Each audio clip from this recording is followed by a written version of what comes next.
Hello mga ka-agri,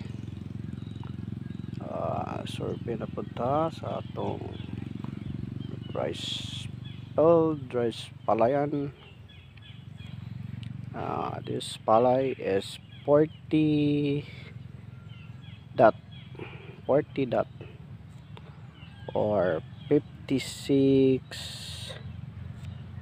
dash. Mga yung kasamtamang sitwasyon sa itong palayan karon, guys. 40 dot days after transplanting.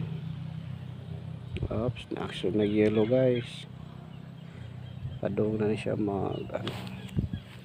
malapit na to, malapit nang magbuntis, tawag tayo. May damo, counting damo. Napulapan natin to ng frontier.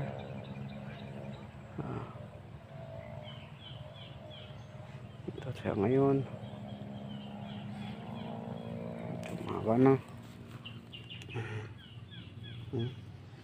This variety is M20 and nagmix sa kabila M20 and THE88.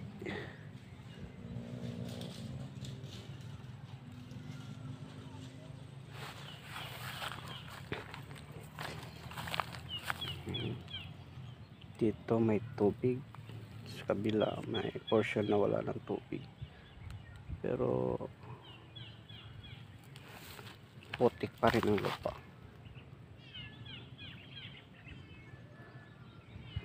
Thank you. That's all. Thank you. Salamat.